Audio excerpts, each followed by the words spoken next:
Hey, welcome to a Live from America podcast. This is Hatem, alongside me, Noam Dworman, owner of the Comedy Cellar. Hey, Noam. Hello, hello. Long time no see. How you doing? I'm okay. Where you been? How's the club doing? I've been just busy. I might stop by tonight if you're around.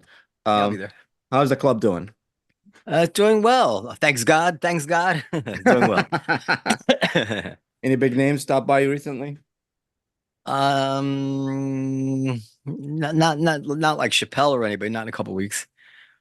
Oh, cool. All right, we have a very special guest, two of my really dear friends, comedian Nonye Brown West is here. Hello. Hi. Good to have you for the first time. I know her for a while, but and comedian Chris Lamberth. Hey, Hi, Chris. thanks for having me. Yes, of course. Noam, do you know Chris and Nonye? No, I don't know them. I think Chris, you're in the cellar, right? I recently got past in late October. I've worked there a few times. I've been and enjoyed the times that I've been there. Had fun. But we haven't spoken, right? We have not Yeah, yeah, met yeah, personally. No. yeah, yeah. Yeah, Noam is very. I was gonna say Manny. No, Noam is very involved. You once you're around the cellar, you will you'll joke around. Just don't listen to his political views. Mine is the right ones. Oh wow. And we're kind of doing a semi-political podcast. This should be great, guys. All right, so let's get it going. So the first we have a lot of exciting topics, interesting, but this one is it's very I'm very passionate about the sexual extortion.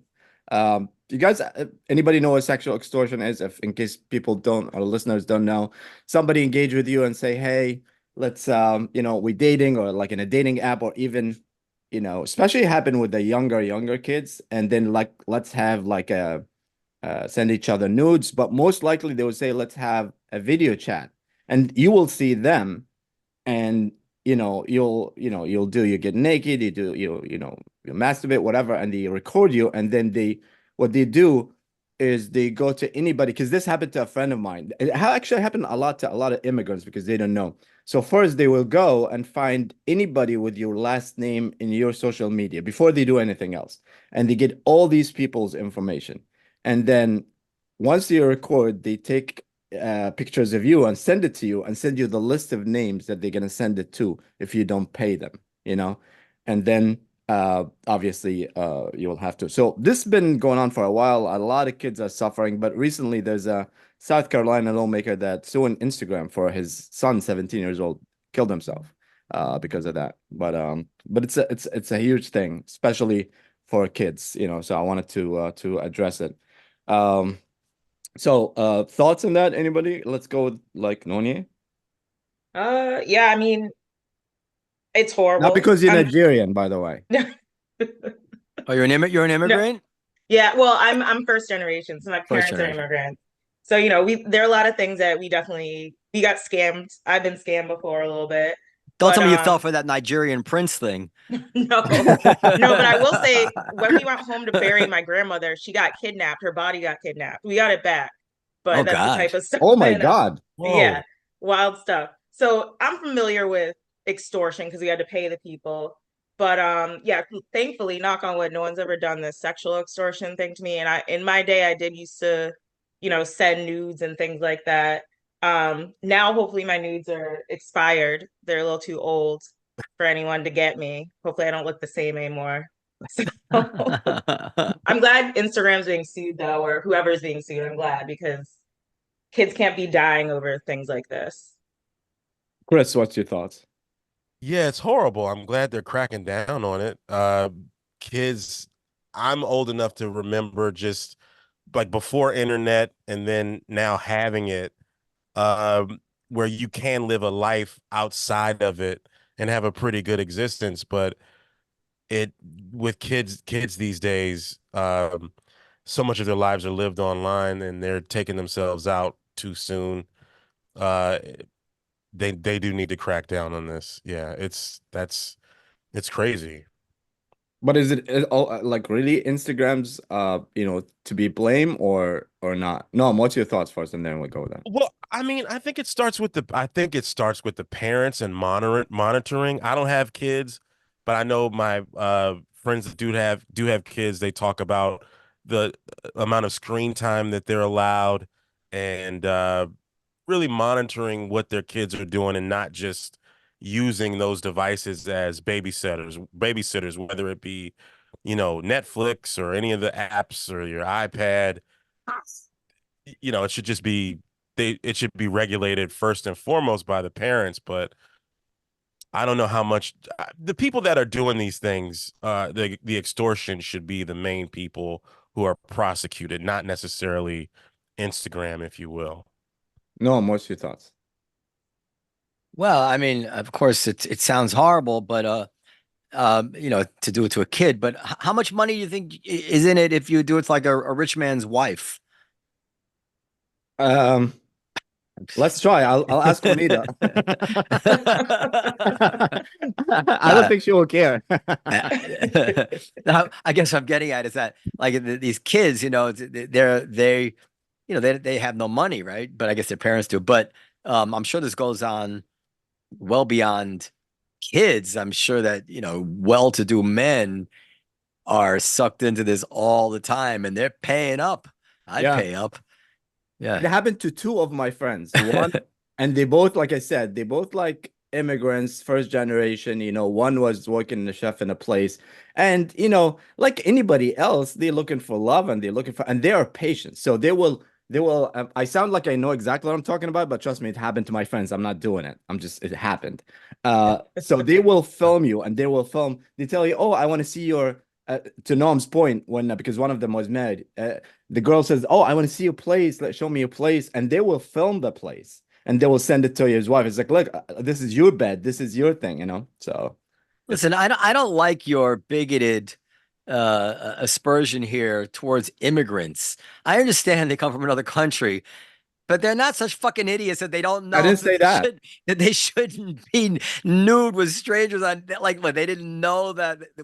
Are these immigrants who think that their soul gets stolen if a picture makes a photograph of them? Like, they don't know that somebody can record No, what I meant by immigrant mostly is they come from cultures that it's like, for me, like if a lot of people, if it comes from a culture like, hey, nudes are way all been nudes. Even bikini is a big deal. They come from cultures that are very, very strict. That's what I mean. But thanks for always looking at the half empty. Oh, well, you didn't make yourself clear. So in other words, it's worth more to them to keep it off the internet than it would be to a Jew. Well, yeah. Well, I don't think with the Jew you're gonna get a lot of bugging. They're gonna test like 5,000. How about 3? All right, next. So I don't know. All right, let's talk about one of Noam's favorite places. So the police rained. This is what I like. The title was "Alleged Queen's Brothels disguised as a massage parlors," and I don't see that. You sent that to me. I didn't see that. Oh yeah, I'm sorry. Police raid alleged Queen's brothels disguised as a massage parlor. Yeah. So this guy really, like, they did it, like people thought, oh my God, it was a massage. Obviously, I mean this thing is, the massage thing has been going in New York for a long time. Chris, right? No, I can't say that I do. No. I try to keep that to myself, and then to be a functional person in society. Noam definitely knows. So what you're saying here is that it was posing as a place where you just buy illegal hand jobs, but actually it was the nerve of them. They actually were giving out full service sex. Yes, that's the most ridiculous story I've ever heard in my life. I know, it's confused. I was like, how is this news? Yeah, because we all knew exactly why. It's like they're supposed to, like, oh, so it's okay with hand jobs, but not okay with, I thought it was funny. It is funny. It is, because probably the undercover is like, let's go first in. If it's just a hand job, we'll give you a thumbs up. Actually, not thumbs up, but so. Now here's a question. Isn't it interesting that we don't see in this age of hidden cameras everywhere, and they cost nothing, that we don't see prostitutes or massage parlors extorting customers for money? Because sex work is real work, so this is their job. So they don't want to F it up. Yep. I mean, ethics. I'm sure they have. I'm sure they do. You think you'd see it more often, or even blackmailing people, but you haven't heard of that. Yeah, I Anyway, think they keep their word, but that's a good point. Yeah. All right, let's get to more exciting news. What about the Elon Musk brain chip in the first human? Did you guys see that? Yeah. Yeah. No? It's You're just like, no? it's the beginning of every science fiction movie. It's every other Black Mirror episode. You And know, it's starting like Elon Musk is becoming a supervillain, and we're gonna act like, oh my you know, God, I didn't know it happened. I didn't know that. we'll get back to your point, but he just said something very interesting, like What that. is it? Anybody remember what the plot of I Am Legend is? You remember the movie I Am Legend? Do you know I what the remember Oh the plot was? movie, yeah. not the plot though. Nobody remember the plot. So the plot was that they found cure for cancer and everybody got vaccinated with that specific vaccine. And 5 years later, they become zombies. So kind Oh, of like COVID thing. we, yeah. we all, so yeah. So you think that this is bad? Yeah, I think it's bad just because okay, so if you read the article, they say at the end that they tested it on terminally ill monkeys that were going to die anyway. Yeah. So they actually don't know if it kills someone, if it causes sepsis, because you could get an infection from putting something into your brain like that. So that's scary. I want to know more about the person who was okay with putting this in their brain. It will be I want to really know more funny about that if the guy. computer I stopped assume it's a typing. guy. It'll be really funny if it stopped typing right now, the computer in front of you is like, I am here. Well, I'm actually, and then we'll go, no, I am with everything scientific that could help people because this is for paralyzed people pretty much, and they did have, the permission from the, health department and stuff like that. So I feel like they did a lot of research, and I feel like they're trying to.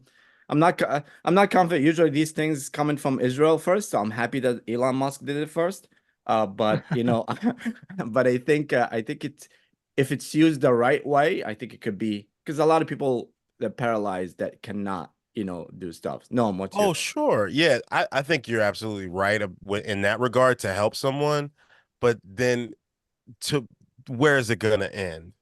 A lot of things start off with, good intentions, but a lot of times when we as man get involved, we really I think sometimes we fly a little too close to the sun.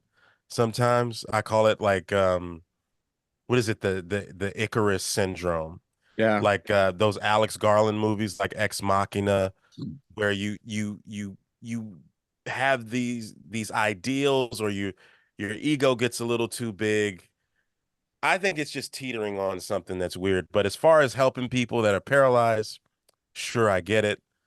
But then I always just worry about that seedy underbelly of what else people have in store. No, what do you think? well, would you sooner take $30,000 to keep a prostitute quiet, or pay 30,000 to keep a prostitute quiet, or take $30,000 to put a chip in your head? Which do you think is where do you put more value on, the price of keeping your sex life secret, or the price of risking a chip in your brain? I think Anyway, for men, the size is gonna matter because if I'm proud, I was like, you know what, go all over. I don't care. But if well, I'm not, I asked, I'll I pay asked, you whatever. I don't know why you're putting that as a hypothetical. I asked you. Oh, me? Yeah. Oh, Yeah. okay. All right. What do I think? I think that this is fantastic. I think that uh, everything starts somewhere. Um, I'm all for it. Would you do it? Would I do it? I would do it if I had if I was living with something horrible. First of all, we already have cochlear implants are implanted in the brain, and that's to help people hear, cure deafness for a lot of people. So it's not unprecedented. It's just along those lines. Now, it's a chip. I guess cochlear implant is not a chip. I don't know how it works, but the idea of implanting things in the brain is not brand new. Yeah, And if it's easy to say it's bad if you're not the one suffering or your children.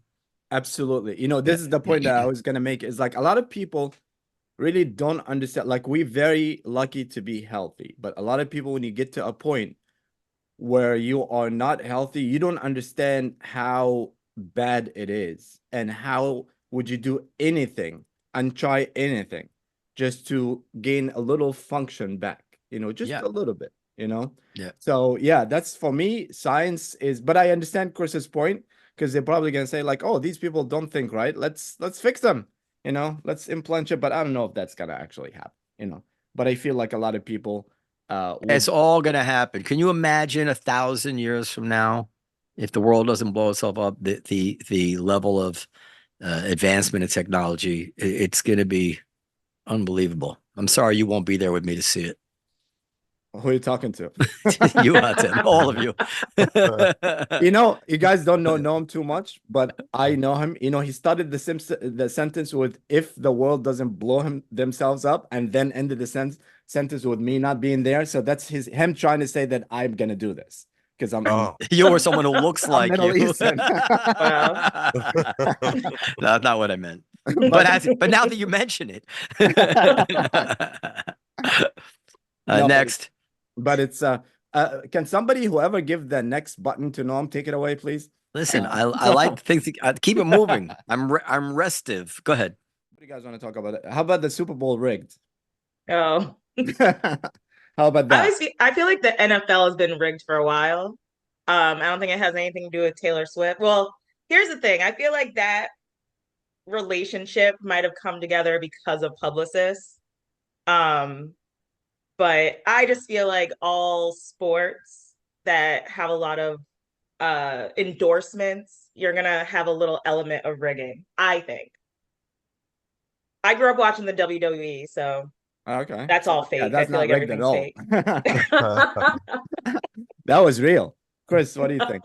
I don't think it's rigged for Taylor Swift to get Biden in. I think that's one of the reasons why SI is collapsing to put out something like that. But no, it's not because of Taylor Swift. That just happens to help the league. Taylor Swift's a big time artist on her own. She's icon status now. She actually more so. No, I'm not gonna. She's almost single-handedly saved movie theaters this past year, with her movie, concert movie being in the theaters. So that's an industry that's kind of, I hope to God it isn't, but it's kind of dying, and that's even more so than the superhero movies propping it up. I think Barbie saved the movie No, industry. $1 even billion. I don't Can I think say so. something I'm proud of? You know who What are else you was proud in the movie theater this year? Say What? it. The Comedy You? Cellar. Oh, Oh, Comedy Yeah, Cellar. we they say the straight. movie. Oh, that's right. Oppenheimer was a big one. Yeah, Well, Oppenheimer. those two help. Barbie and Oppenheimer, they Oh, did help. the But Tom Cruise one too. Mission Impossible. That Mission did over $1 Impossible. billion. they didn't. Well, Top Gun did the year before, but Top not that Gun. many people went to see it. I'm just saying, as somebody who loves the movie theaters, this is kind of a sidebar, but the narrative that certain movies aren't doing well when they have you had the Marvels, which was Nia DaCosta, the first Black woman to direct a major Marvel movie. They're kind of, I'm not going to curse, but crapping on that one because it didn't make as much money. But the thing is, a lot of these movies are not making money. Oppenheimer and Barbie, that served the industry well. But if you just look at numbers previously from previous years prior to COVID, it's not the same. It's just not the same in general. And Taylor Swift, with the help of Beyonce a little bit, but I was surprised that her movie wasn't doing as much. But Taylor Swift is entity on her own, saved the industry. It's helping the NFL because little girls, her fans, want to see these games now because she's there. But the Super Bowl and the NFL is just gonna, that's just like apple pie and ice cream getting together. Taylor Swift and Elsie. So Yeah. I Well, don't see it. So I the don't see it backstory as is rigged. Vivek the nominee, he was the one that says, I want. They think that it's fixed so they can win the Super Bowl, go to the White House, and she goes there and endorse him. No, what do you think? Well, I hate these. Obviously, they did not fix the Super Bowl and Taylor. Did Vivek really say that? Vivek, yeah, it's Yeah, not that's me what he that said said. it. He's dead to me. What an idiot! Like he wasn't. You sure this is not like he really believes that? What's the mechanism for that? How many people are in on this, and how much money are they making? Like what kind of nonsense is this? Yeah, no, I agree. Next thing, I mean, it's just I can't believe he really said such a thing. What an idiot! Yeah. All right. Yeah. So, but that's a good point we can talk about a little bit. Is like what Chris said. Do you think the movies are always ever gonna come back? Like movie theaters? I don't think it's just. I think things are evolving. It's just there's no more movie theaters anymore. I mean, they're still there. I mean, I'm a proud AMC Stubs member, so I like to go at least once a week, and especially when I'm on the road, I like to go see movies. It's one of my favorite things to do. But I'm an anomaly. A lot, and quite a few of my friends are too. It's not the same. You really have to be doing something to get people to come to the theater, and people are getting disappointed in these tentpole movies like the Marvel films that have been holding up the industry for a while. I'm somebody, speaking in New York terms, who likes to go to the Angelica or who likes to go to some of the IFC Center not far from the Cellar. I champion movies like that, but everybody's not a nerd like me. Nobody, Most of the movies I saw last year were smaller films. Like I saw yeah. all the comedy films that we knew people in, Dwayne's movie, The Blackening. I saw Yeah. Bottoms. I saw Joyride in the theaters. Right. I saw Tiana Taylor's movie with 1001. I saw Yeah. Origin. I go to the movies a lot. And I'm Okay. someone who is frightened of COVID even, and I'm still going to the movies a lot. Dining Yeah. ones where I gotta take my mask off and eat. Right. So I don't know. I think because of streaming, I really feel like it's because of streaming that movies are suffering. They got to stop releasing things on streaming so quickly. And I think people will Right. go to the theaters more. No, what do you think? You think it's gonna come back? And for somebody like with family, isn't it easier and cheaper for you to stream it versus going to movies? Yeah, I mean, I don't know what you might come back. It's not going to come back to where it was, and where it was actually wasn't even where it was in the 40s when every neighborhood had a local theater. Then it leveled off again with TV and everything, and then it's not going to come back. But there is still an experience to be had It is. in Yeah. a movie theater that is not yet replaced at home. However, it is way better at home than it was before huge flat screen TVs and and inexpensive home theaters and the on demand. I mean, it's different now. But I don't think it's gonna come back. No, but I think it might sustain itself like this for a while. That's my guess. I hope so. I Yeah, mean, you kind of forget about the communal aspect that you were speaking to, Noam, a little bit. I mean, I went to see the Mean Girls musical, and I went on a 10 a.m. screening. And normally I'm like a recluse. I'm a comedian that likes to be by himself. Don't sit by me. I'm there by myself. But then a lot of these people were coming in. I'm like, oh, this is something. This is an event. This is laughing with people you never met before. So I think that's something that I kind of forget and lose sight on. And I was pleasantly reminded of that. I was pleasantly surprised to say, I missed that. I like this. One one of the of the reasons I like things, going. yeah, one of the things I used to like and it was ruined long time ago is the previews. Like you used to wait to go to movies to wait to look like for the previews of the coming Star Wars. Now they release it in YouTube or whatever. Subscribe or not, they still release it, even if you don't. That's $3. Yeah, apparently a lot of immigrants like the previews. Yeah. See, I'm gonna clip Wow. that. I'm gonna clip that part and well, one thing that you definitely missed in the movie theater that you cannot get at home, if you know what I'm saying, if we go back to the massage parlors. But All right. but yeah, the previews are not, we don't have anymore, and just we moved on. So I think it's we're not gonna go back to where we were unless people refuse to have straight. Even Tom Cruise for a while said, "I'm never releasing in stream services," but then he gave up, especially that he's not the one paying. So, the world has changed. Prince didn't want to allow the Beatles. You gotta, you gotta go with the flow at some point. The one thing was never gonna change is live stand-up comedy, right? Actually, it's changing too.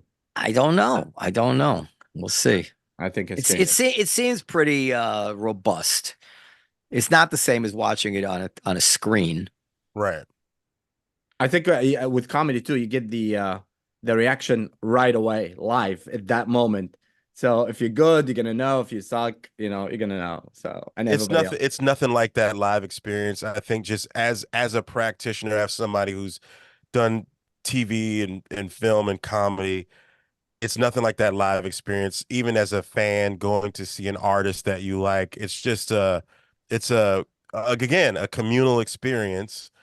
And at the Cellar, it's unmatched. Like, coming as somebody who's come up in the New York comedy scene for been at it for about 15 years, you do shows in all these bars where nobody's listening to you.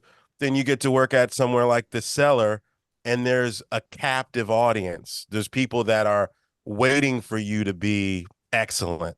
So it's still nothing like that. Whatever the live experience. And that's why I like being on the road too, because some of these cities, comedy is the only thing they really have going on. Right. And you get there and there's so many people there and they love every single joke you tell.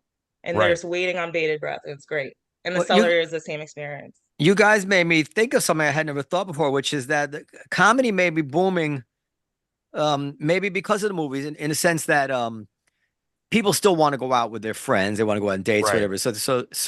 But it used to be you'd go to the movies. That was the typical thing to do. But now you're like, I don't really need to go to the movies. It's going to be streaming. I like to watch it at home. I might even prefer watching at home, but I still want to go out. So now maybe comedy has become maybe a more desirable choice on that list because the attraction of the movie as a unique way to spend the night is so much less than it used to be. Right. I don't know. Because there's got to be some reason that the clubs are so busy. I mean, comedians are very good these days. That's part of it. But it seems like something else is going on too. I think to add to that, also the experience, because you go there, there's a line, you make reservation, you wait for the show, there's another show going on. I think it's kind of like remind me. Put it this way: if there were no streaming options, many people who came to the Comedy Cellar on a Saturday night would have gone to see Barbie in the theater, right? Like the fact that they could stream it made it. Why don't I go to the comedy? I could stream it at home tomorrow, but I can't stream the Comedy Cellar, so let me go to the Cellar tonight. I mean, used to be we all went to the movies on the weekend. I was like, what do you want to go see, right? It wasn't even about what was playing. You'd already decided to go to the movies before you even knew what you were going to go see. And that's really doesn't seem to be the case anymore.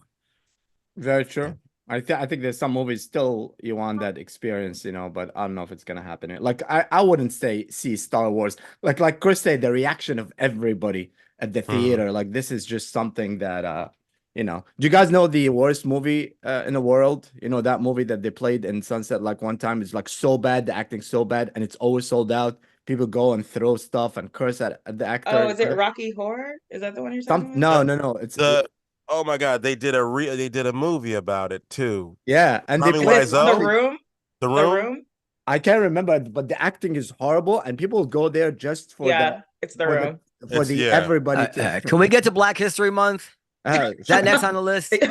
Well, the white guy tells us to move on to Black History Month. I feel like he's putting it off because he's afraid of it. No, I'm going with that with the list. First of all, it's going to be March by the time we get to this.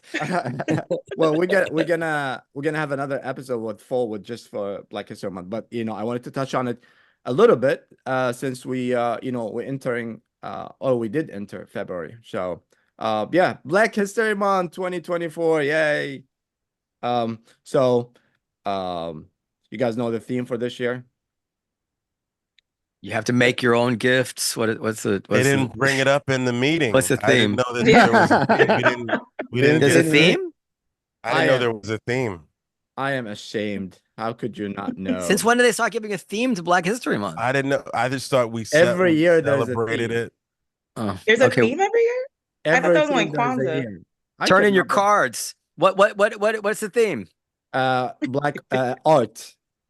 Oh, Arts. Oh, Af- okay.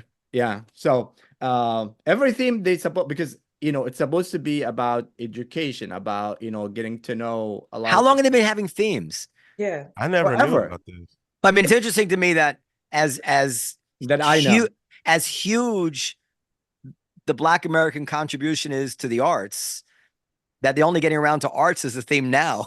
like what were the themes all these previous years? Like arts is like a low hanging fruit one. I mean, this is an area where Black culture dominated certain arts for a long time already. Yeah, but I think so. The exact wording is African Americans and the arts. So that's the theme to celebrate. I guess every year they have something they want to focus on. But you're right that like it seems like it will be like weird if they say like music. Because June is Black Music Month. Oh, So that's true. I just think that everything is inherent to all Black achievement is inherent within the month of February. You talk about whatever. Well, you have 2 months now? Well, Because Juneteenth, I think because 3 months? I forget why. Oh, I just know. I don't know. We got 2 months. We don't get treated like we got 2 months, but I just know that growing up in the Maryland, DC area, we had we just talked about everything. The scientists, inventors, musicians. You know what Hatem always says? Jews don't have a month; they just have the first of the month. But go ahead. Wow. I'll tell you something. That's a good one. That's fine. I haven't heard that one before. I did not make it up. That's pretty good. So I'll tell you You never hear me say that though. Yeah. Some of the themes. So 2024, like I said, African Americans and the arts. 23 was Black resistance. 22 was Black health and wellness. 21 was Black family representation, identity, and diversity. Those are good things, African American and the vote. Oh, that's interesting. That was in 2020. Nobody knows about it. But it's funny how they 2020, was it the year of election? It was. Yeah. African American and the vote. That's a good one. So yeah, every theme since that I know that it's been there. Maybe 20. Actually, I went to Essence Fest last year because my sister was speaking on a panel. She's a environmental scientist, and they were focusing on Black health. And you said that was the theme last year for Black History Month? 2022, the year before. Oh, never mind. Okay. I thought there was connection there. I don't know then. That was the theme of Essence Fest apparently last year. But yeah. But I like I guess everything, like I wonder if they teach it in school. Is that what's the theme supposed to be? Like they teach in school, you talk about it, stuff like that, I guess. I don't know. I think people should I think this is something with all the people who've contributed, all the diverse people from diverse backgrounds who've contributed. We should learn more about them. It shouldn't just be Black history is American history. It's so intertwined and embedded in the DNA of this country that it should be taught in school. It should be taught. It should be in the history books. One of the best. Well, they're trying to take it out. I didn't go to school here, so I don't know. There's been a movement to remove it from the curriculum, even at the college level. Really? Yeah, that's who's that guy in Florida? The one with DeSantis. Yeah, he's been championing that in the Republican Party. I don't think that's, but it doesn't matter. We had a whole podcast on that where the guy pretty much convinced me that was not really what he was. I mean, I'm not a DeSantis fan, but I don't think he was actually trying. Whatever, it doesn't matter. Let's not get into that. I don't want to argue. I don't have the facts anyway. Yeah. But there was that thing where it's coming back to me, where they had this ridiculous thing, or it was presented as a ridiculous thing that we're talking about how slaves had used their skills to help themselves economically. That was the accusation. But then actually there was an article about it which showed that this was one of a very, very long list of things in there. But the guy who came on the show that Hatem had was this left-wing guy. Remember, it was Thaddeus something, and he's a left-wing Columbia professor or something. Yeah, and he said that this was not actually a DeSantis thing, that this was actually a line of thought that went back to W.E.B. Du Bois, and that's where that's kind of, so he felt, and he hates DeSantis, but he actually told us that this was actually not a that was kind of an unfair knock. Whatever. Yeah. I don't know if he's left wing though, but no. Oh no, he's very left wing. I'm not sure, but I tell you what. Oh, I'm sure. I know who he is. I was just talking with him yesterday because we do this Icarus festival at the Williams Center. I do the comedy part. He does the podcast. What's his name? Thaddeus what? So hold on. And he was asking me, is like, oh, you had me in the podcast. Now I want to be in the podcast again. Now that Noam is very popular, very famous. As like, yeah, it's like, that's all I need. He can come on again, sure. Yeah, actually, so, but if you're not going to discuss that issue, if you want to discuss that issue, make sure to have somebody black on who feels differently. You know, John Lester at that time. Yeah, that's right. They got into a fight. I forgot. But I just think though, even argument. Take the black literature out of just a lot of the things in general that helped me, I guess, learn about the world, coming from the Maryland, D.C. area, a product of Catholic schools. We learned about like the Diary of Anne Frank. We read that in 7th grade. I remember reading, Zora Neale Hurston, Their Eyes Are Watching God, A Raisin in the Sun, Catcher in the Rye.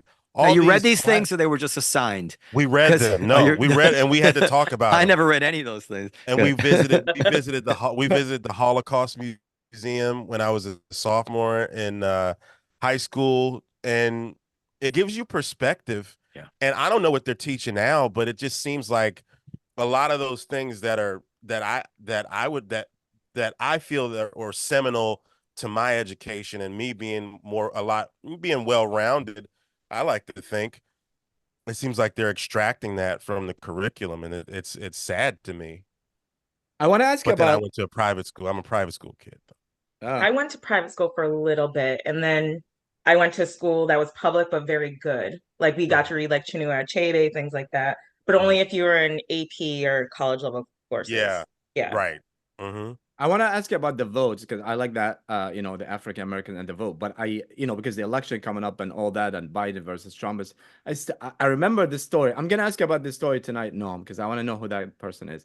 When you said that Trump was talking on TV, and there was this black comic at the cellar, and Trump says, "Why don't you vote for me? I have nothing to lose," and you felt that this guy was agreeing, right? Say it again. What? You were at the cellar, and there is a black comedian watching Trump on TV, and Trump was talking about black votes, and he said, "Why don't you vote for me? You have nothing to lose. You've tried everything else." Oh, yeah, that actually did happen. So it was when Trump was giving the acceptance speech to the Republican convention in 2016, and he was doing his riff about what do you got to lose? Black people, you've been voting for the Democrats for 100 years now, or whatever, and they haven't come through for you. I'm going to do this and that. What have you got to lose? What have you got to lose? And I noticed, I was observing, somebody we all know was nodding, that it was that in some way it was reaching him. Now, that's not to say it was reaching him that he was going to go vote for Trump.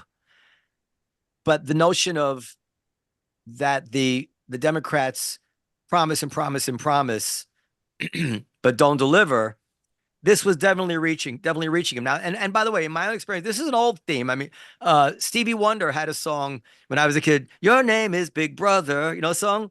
Da da da da. How? And it says, and the punchline to the song was, "You only come visit me on election day." That was Stevie Wonder's thing, and he wasn't talking about Republicans, right? So this is not exactly a new theme, but I did notice, and I felt that this message of Trump's was clever, because and like all con men in a way, if you want to call them that, they succeed by with kernels of truth, right? They reach you by having some truth to what they're saying, and I think that most people would agree that there is something to that. But then a day later or 2 days later, after the kind of the conventional wisdom was established that this was ridiculous that Trump said this, whatever it is, I noticed that same guy sort of didn't acknowledge that it had reached him in any way. So that was just my own personal observation. Again, I'm not saying he was going to vote for Trump and then change his mind. I'm saying that what I witnessed, that Trump had reached him on some level with that line of argument. What you saw right there was a Yeah. secret amongst Black people. We Yeah. say stuff like that to each other. Yeah.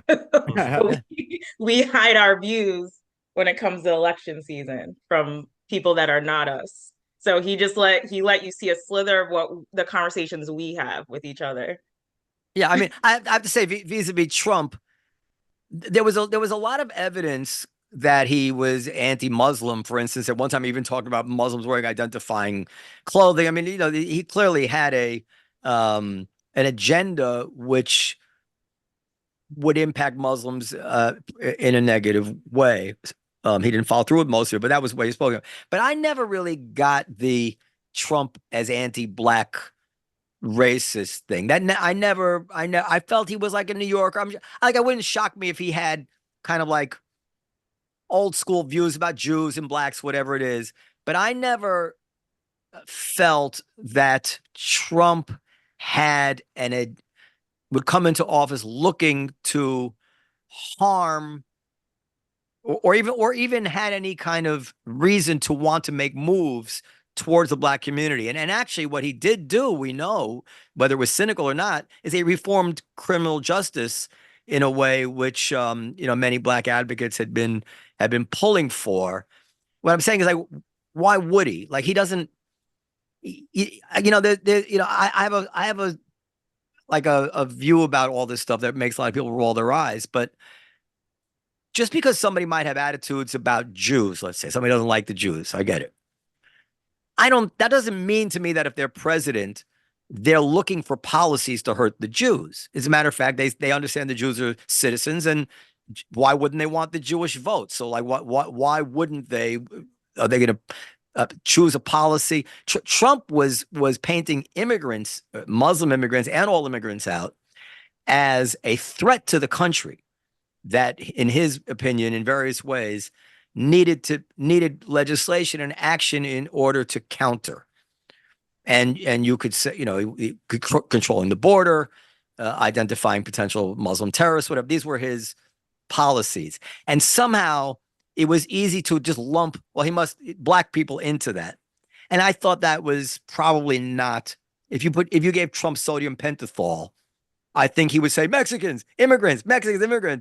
I don't think Black would be rushing out of his mouth. Let's say, well, how about your daughter marrying Black? Be like, hell no. Like, that's the kind of thing he would like that kind of attitude, old school, like racist attitude, but not an agenda. I never, that was my, why wouldn't he want Black people to do well? It's good for him. Here's where I disagree with you, because I know a little bit about this. Just voting rights definitely suffered under Trump.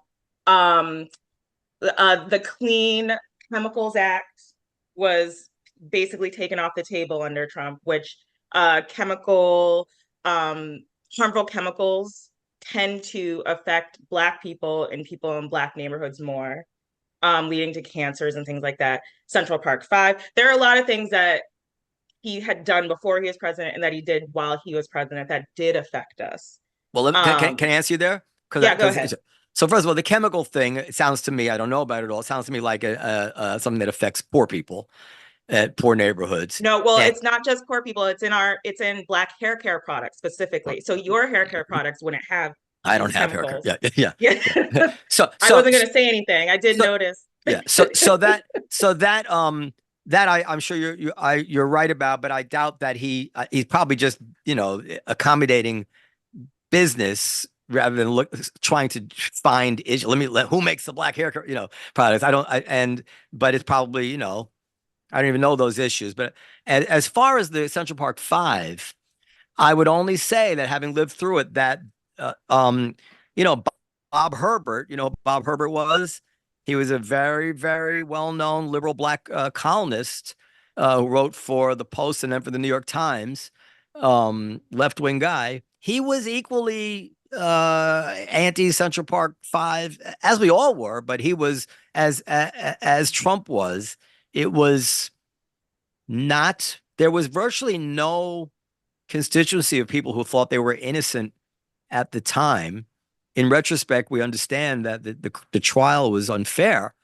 But at the time, these were some guys who had confessed, and confessed separately, and there really wasn't any counter argument at that time, like compared to like OJ, where there was a big number of people who said OJ's innocent, OJ's innocent. I don't remember anybody thinking the Central Park 5 were innocent. I do remember Trump, calling for their execution or whatever it was. He was over the top, and maybe that's, could be seen as him using that to as a kind of stepping stool to rile up kind of that, like the Southern strategy of anti-Black feeling.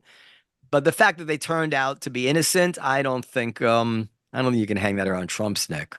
There's another thing too. So he specifically put in Supreme Court justices that would do away with Roe v. Wade, and that affects Black women more than any other group, because now we're dying at a higher rate of childbirth in these circumstances where we would have been able to get an abortion to save our lives. Now, do you think he did that out of a anti-Black animus? Well, who's to say why anyone does anything, really? No, well, just me growing up in this country, I've noticed that white supremacy can be subtle, and it doesn't always look like it's that. I know, but the common, like, this is an ugly thing to say, but if you were Hitler, you would the last thing you would do was encourage more Jewish births. I mean, he's encouraging more Black female deaths and our baby deaths and our babies to die. Well, but he's also, presumably if you outlaw abortion, you're going to have many, many more people born. I don't think. No, I mean, there are issues which affect different populations differently, and certainly Black people being poor and disadvantaged in higher numbers are affected by those issues more than other people. I just find it a stretch to think that I don't even think Trump was pro-life. I think he just made an accommodation to the religious right to get elected. I don't think he gives two thoughts about how it affected the Black community. And, not thinking about how it affects the Black community is something you could also expect, criticize somebody for. All I said is I didn't see the guy as coming into office looking to take actions to soothe his racist soul. Let me see what I can do to harm Black people, as he clearly was looking to impede immigrants coming in, deport people, identify Muslims. They were really part of his agenda. So, and I'm not saying Black people should vote for Trump. Don't get me wrong. So that's my next question for Chris, and then Nonye, and then Noam is like, okay, now with the election looks like it's Biden and Trump, what's your thoughts? Who do you think would serve, the community better in your opinion? All that, like, did any change from Trump 2020 to 2024 or 2016 to 2024? Chris? I think, to what you guys were just talking about, I think Trump's racist, and he's not qualified to be he wasn't qualified to be president, and he shouldn't be president again. He should not be able to run anymore. And I think what Black people have always done, have voted for the lesser of two evils, and have always tried to do the pragmatic thing to keep the country progressing forward. I think now there's people who say, oh, maybe I'll just vote for this third party candidate, because they really don't have anything invested. They don't have, if Trump wins, they don't really have a problem, because they're going to be, for the most part, okay. But there are other people who, I think Trump really just cares about himself. And there's been a lot of people who have adhered to his, I don't even think they're dog whistles anymore, but just his tactics, and they're following him. and they're voting against their own best interest. What about Uh, Biden? Biden, I think he's the best one out of the two. Well, why would you say that? Like, in your opinion? Because he's a seasoned politician. He's been doing it for practically his whole life. Is he too old? I get the people making fun of him for being old, but that's So what we have. I let me think. ask you this: if Go somebody ahead. been doing it for a long time, and we haven't seen any accomplishment, like when I somebody wouldn't say tells that. me, for me personally, not Biden, I'm not Biden or Trump, or I haven't decided yet. But what I'm saying, like in general, like let's say like a comedian and been doing something all his life, and he's not that funny. That doesn't make him.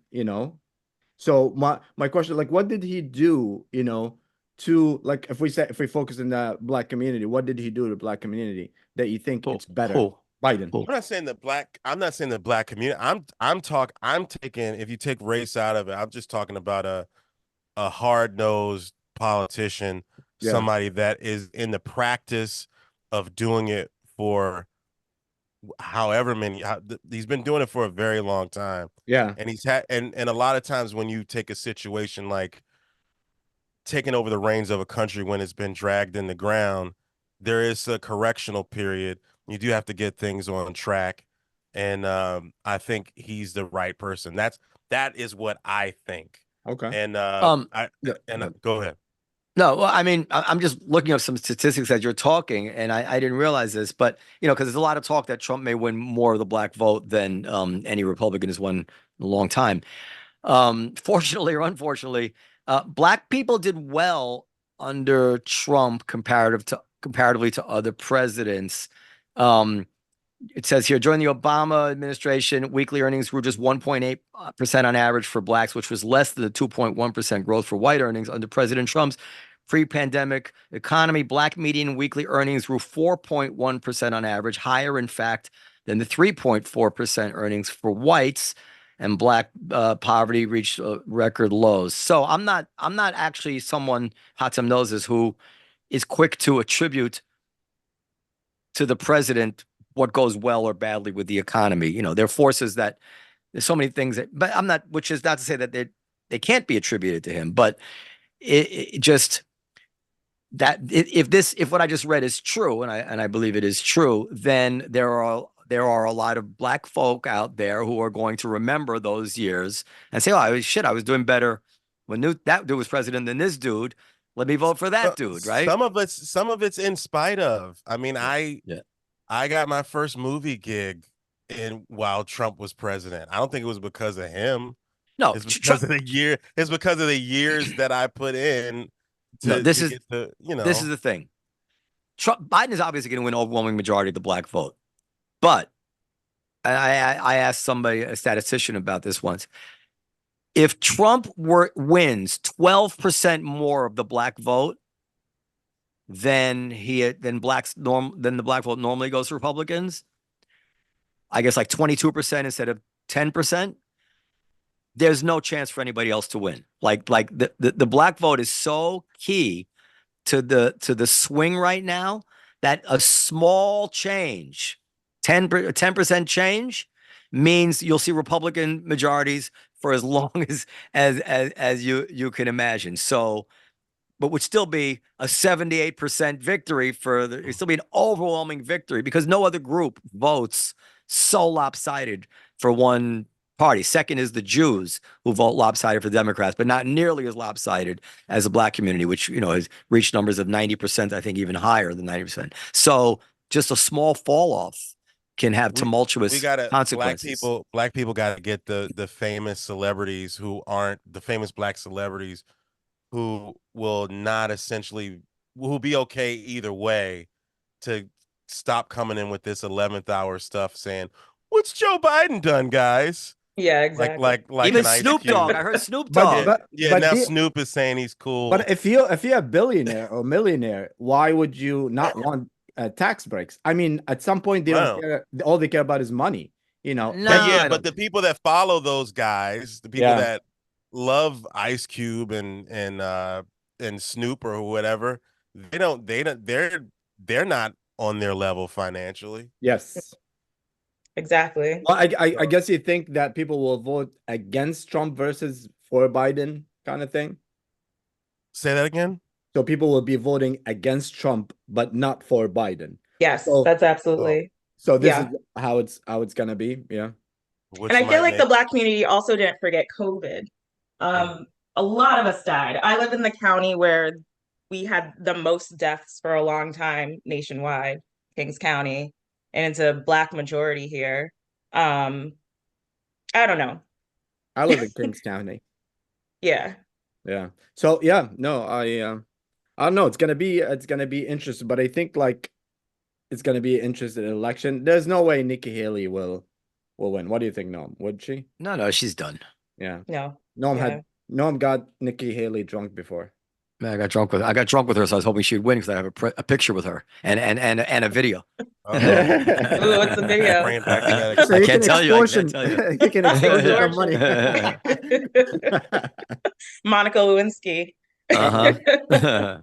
Yeah. No, I won't. Sorry for saying. I don't think Trump's going to win, by the way. I think Biden is going to win. I don't Where know. did Trump? Where did he get? They said they wouldn't put him on the ballot. What state was that? It's a New England state, wasn't it? That Oh yeah, they- there's a lot of states that are trying to not have him on the ballot. I think, Colorado, yeah, and Michigan, Maine. Man, yes, I that's think a couple of them he can do without. Mm-hmm. They're Like, not. He's not going to be off the ballot, so they're going to put him back on. They Yeah. can't take him off the ballot. That's ridiculous. I mean, they can't take him off the ballot. I guarantee you that he'll be on the ballot by the time it comes back around. yeah. And next week we have Danny Cevallos. He's going to talk about all his troubles. I'm sure Danny will agree with me. Yeah, Danny Cevallos is a NBC legal analyst. Excellent guest. Just like today. So who you voting for? Oh, you can't say. All right. I don't know. I have to go. Yeah, we're about to done. Once you say who you're voting for, that's how you extortion people. I want to clip that. I video. don't vote. You know I don't vote. Okay, well, guys, thank you so much for being here and for all this. This was fun. If you want to share where people can find you, follow you, all that, Nonye, you want to go first? Oh yeah, sure. You can find me at nonyecomedy.com. That's NONYE comedy.com. I just updated it. It looks very pretty. And yeah, you can find all my socials there. I like my TikTok and my Instagram the best. Those are Noni Fizzle, NONEEFIZZLE. So yeah, find me. Chris? I'm Chris Lamberth on X and Instagram. And February 24th, you can catch me at Zone 3 in Boston performing. And I'm all around the city, wherever they book me. All right. Well, guys, thank you very much. Sorry. Yeah. Oh, and I have a podcast called The Mundane Festival. Yeah, that's important. And Available wherever Comedy you listen. Cellar, you can always email us at LiveFromAmericaPodcast@comedycellar.com. Thank you very much. Nice to meet you guys. Bye. Yeah, nice to meet you.